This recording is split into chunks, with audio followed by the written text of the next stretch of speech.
back, everyone. So our final speaker for the night, she is a Southern Belle, and she has charmed her way into our hearts through her love for children through crocheting. Please welcome Katie Will.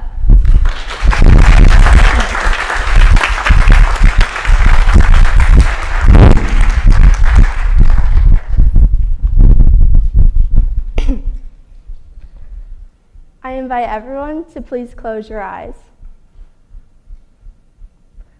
Let me set the scene for you. Imagine your 10-year-old self stuck in a bedroom that is not your own. You are surrounded by wires, doctors, nurses, and loud beeping machines. You've been stuck in this room for more than 2 weeks and are desperately wanting to go out and play. However, just in that moment, you hear a knock on the door and are greeted by a girl with a warm and loving smile. You know that smile and are instantly excited because besides that smile bringing you joy, it's also bringing you toys. You may open your eyes. This past summer, I had the pleasure of volunteering at the Medical University of South Carolina Children's Hospital, located in Charleston. More specifically, I was volunteering in the atrium, which is a playroom located in the hospital.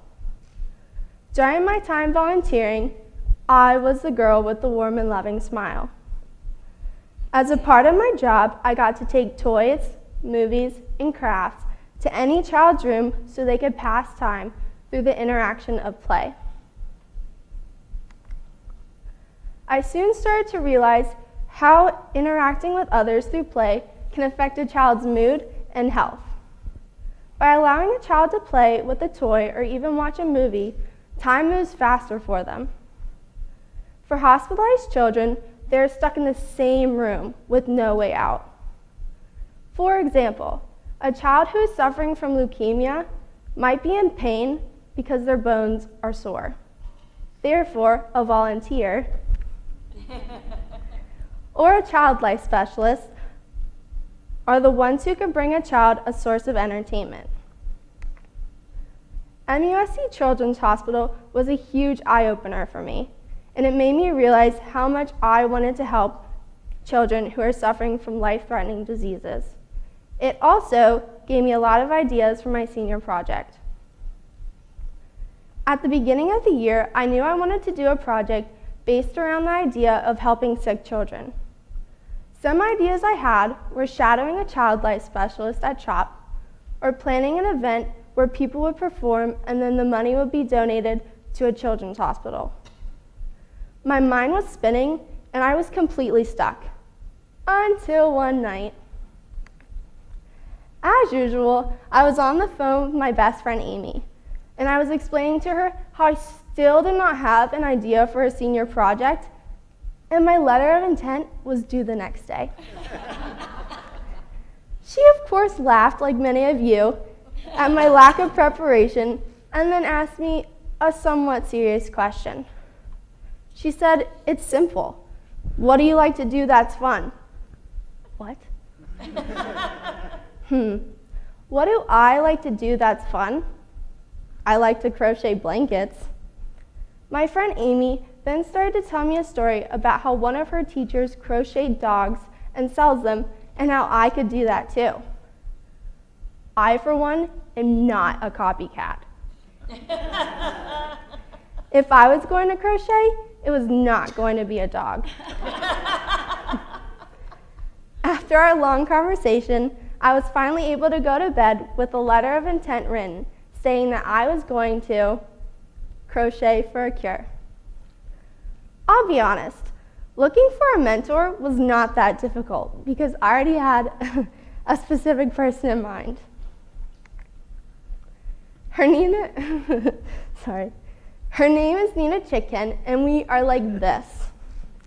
Since I live in the dorm, Nina has been my house mother for 3 years, which has also allowed us to get quite comfortable with one another. Sorry.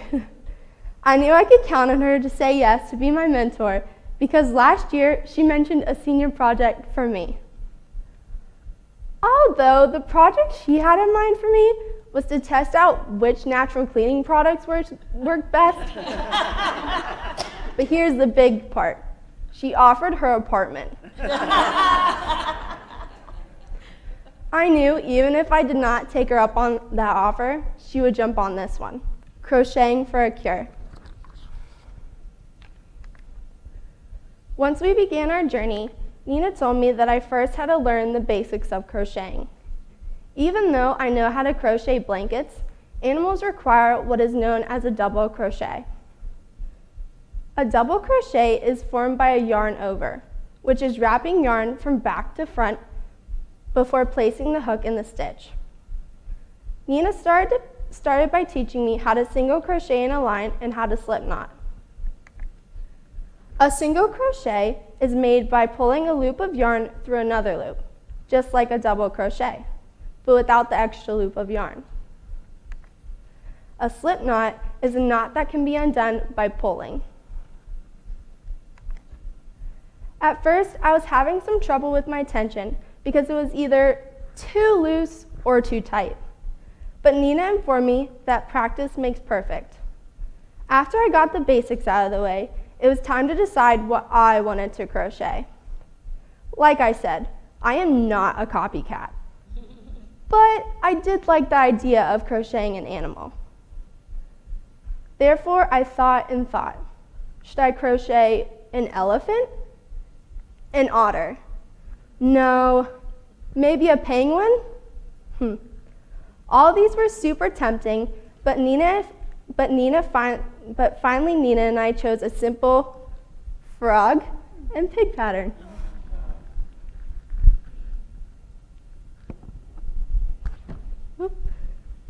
Now, you might be thinking, a frog and a pig, those aren't really hard to crochet. But they are. Before I could even start, I first had to learn how to crochet in the round. At that moment in time, all I could think about was what did I get myself into? For example, one meeting was entirely based on crocheting in the round, literally. Crocheting in the round is a basic circle that has an increase then decrease in stitches. For my pattern, the round will eventually make the shape of a sphere for the body's animal. By the end, my fingers and wrists were sore, but I could successfully say that I, Katie Will, could crochet in the round. Right away, I got started on crocheting my first animal, which was a pig. To start off, you first need to crochet in the round. As you keep going around and adding more stitches, your sphere starts to get bigger and bigger. Once you get to the middle, the pattern tells you to start decreasing, to add eyes, and then to add stuffing. After crocheting the body of the pig, it was time to crochet the arms, legs, and ears. For the ears, they were a simple triangular pattern. First, you single crochet 5, then turn, single crochet 4, then turn, single crochet 3, and so on and so forth until you have made a triangle. After making 2 ears, the next step was to sew them on. Sewing on ears is quite difficult because you have to align them just right. At first, it was frustrating to have to sew on one and then notice that the other one wasn't even. But like Nina said, practice makes perfect. And she was right. I started to see an improvement with all of my skills the more I practiced. If you asked me, what was the hardest part of your project? I wouldn't have to think twice. 3 words, arms and legs. Due to the arms and legs being so tiny, it was vigorously tough. I ended up crocheting 1 arm and 1 leg for my first pig, but then decided with Nina that my frog and pig did not need to have arms or legs. They were exceedingly adorable, if I do say so myself. At the beginning of my project, my goal was to crochet 15 animals. Crazy, huh? Even though I only managed to crochet 4 animals, 3 pigs, and 1 frog, I am content with my progress and new knowledge. Before I started crocheting, I had no grasp on how long an animal could take. I thought that once I started to get the hang of it, I could bang out 1 to 2 animals a week. I was very wrong. At first, I was upset with myself for not reaching my goal. But again, Nina came to the rescue with a pep talk. Nina reminded me that my goal is just a number, and however many animals I make will show how far I have come from the beginning of my process. I love the animals that I have made, and I now know how to value the concept of time. Besides learning how to crochet a frog and pig, I also planned 3 crocheting events that were held at Glen Hall. At these 3 events, I taught others how to crochet a pig. Teaching was definitely out of my comfort zone, but I was up for the challenge. Just like volunteering at MUSC, I received a warm feeling after helping someone learn a new stitch and watching their animal take shape, or even teaching someone how to hold a hook. I can easily say that all 3 of my Glen Hall crocheting events were a success. My service piece was definitely a work in progress. At first, I thought about donating to MUSC due to volunteering there last summer, but then decided against it since I wanted to physically take my animals into a hospital. Next, I thought about donating to CHOP. That idea soon became a bust due to not receiving a call back. My third idea came from Mr. Boyce, to donate to the Ronald McDonald House here in Philly. After contacting and talking to the Ronald McDonald House, I soon received some unhappy news. Due to bacteria possibly getting on the yarn, they were unable to accept my donations. At this moment in time, I felt very stuck. I had gone through 3 ideas and I was getting nowhere. So back to the drawing board. I knew I was going to have to give up my original vision and accept that I was not going to be able to actually hand over my project. I decided to go back to my first choice, MUSC Children's Hospital. For my service piece, I will be donating my animals along with others that were made by Nina and Martha Odner to MUSC, along with a handwritten note from me and a picture of Nina and I with our animals. My senior project has taught me a lot, but altogether it has taught me how to value the concept of time and to accept failure because failing is not always bad. Time is a tricky subject, and for children who suffer from life-threatening illnesses, time is their only source of hope. Time cannot guarantee them forever, but it can guarantee them a chance to live in the moment. Regarding failure, I would like to provide you all with a quote by Ariana Huffington I now hold near and dear to my heart. Failure is not the opposite of success. It's part of success. Thank you.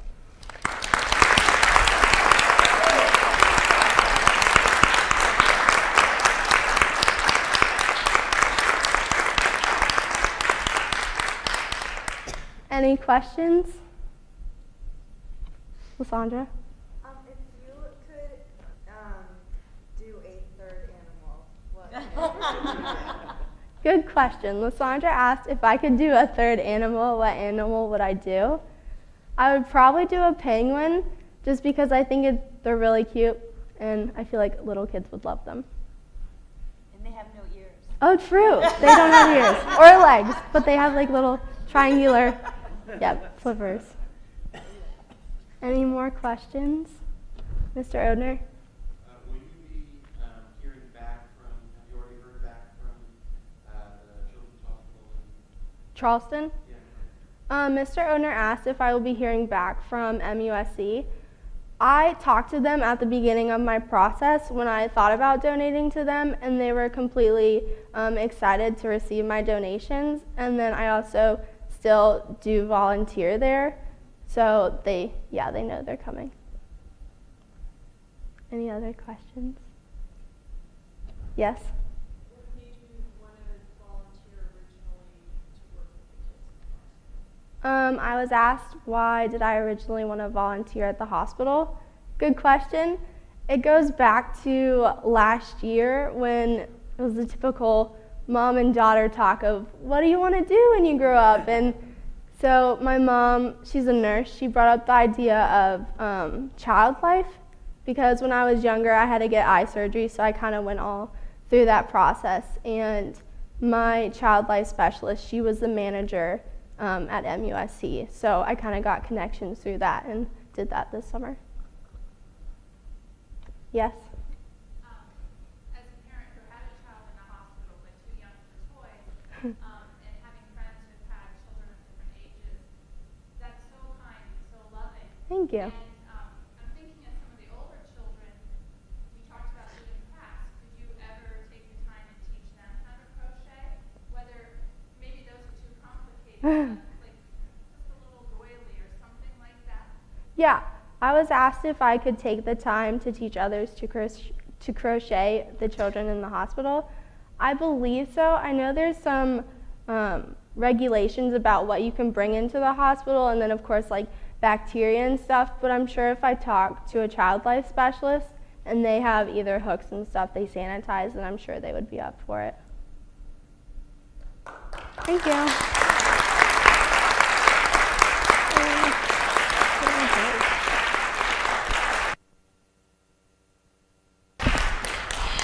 That concludes our presentations for the evening. Thank you so much for coming. And don't forget, next Tuesday from 7 to 9, we have our last 4 people giving their speeches. So please make sure to come and see those. Thank you all so much. Have a good evening.